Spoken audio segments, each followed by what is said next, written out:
एक समय की बात है। एक छोटे से गांव में दो भाई राम और श्याम अपने परिवार के साथ रहते थे। राम बड़ा और शांत स्वभाव का था, जबकि श्याम थोड़ा चंचल और नटखट था। दोनों भाइयों में बहुत प्यार था, लेकिन उनकी सोच और आदतें बिल्कुल अलग थीं। एक दिन गांव में एक संत का आगमन हुआ। संत ने गांव वालों को बताया कि वह हर परिवार को एक वरदान देंगे।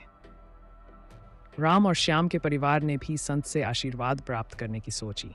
संत ने उन्हें एक चमचमाती सुनहरी बक्से दी और कहा, इस बक्से में अनमोल खजाना है, पर इसे खोलने का सही समय केवल मैं जानता हूँ। राम ने तुरंत संत की बात मानी और बक्सा संभाल कर रख दिया। लेकिन श्याम की जिज्ञासा बढ़ गई। वह बक्से को खोलने के लिए बेचैन हो गया। एक रात जब सभी सो रहे थे, श्याम ने बक्सा खोलने की ठान ली। उसने धीरे से बक्सा उठाया और उसे खोलने लगा। जैसे ही श्याम ने बक्सा खोला, उसके भीतर से एक तेज प्रकाश निकला और पूरा कमरा रोशन हो गया। श्याम को समझ में नहीं आया कि क्या हो रहा है। तभी अचानक बक्से में से एक अद्भुत स्वर्ण पंख निकला और हवा में उड़ने लगा।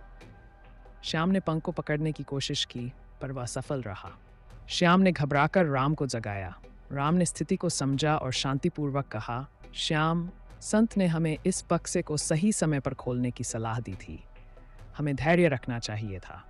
तभी संत अचानक प्रकट हुए और बोले, तुम दोनों भाइयों की परीक्षा थी। इस पंख में असली खजाना छिपा था, लेकिन उसका लाभ केवल धैर्यवान को ही मिल सकता था। संत ने अपनी शक्ति से स्वर्ण पंख को वापस बक्से में डाल दिया और कहा, राम, तुम्हारे धैर्य और समझदारी ने तुम्हें सही साबित किया। यह खजाना अब तुम्हारा है। श्याम, तुम्हें धैर्य और अनुशासन सीखना होगा। राम ने बक्सा श्याम के साथ साझा किया और कहा, भाईचारे में ही सच्चा खजाना है। श्याम ने अपने बड़े भाई से माफी मांगी और वादा किया कि वह भविष्य में धैर्य और समझदारी से काम करेगा। इस घटना के बाद दोनों भाइयों के बीच और भी गहरा प्यार और सम्मान हो गया। गांव वालों ने भी इस कहानी से सीखा कि धैर्य और भाईचारे में ही असली खजाना छिपा होता है। कहानी का ये संदेश है कि धैर्य, समझदारी और भाईचारा सबसे बड़ा खजाना है। हमें हर परिस्थिति में धैर्य बनाए रखना चाहिए, अपने परिवार और भाइयों का सम्मान करना चाहिए।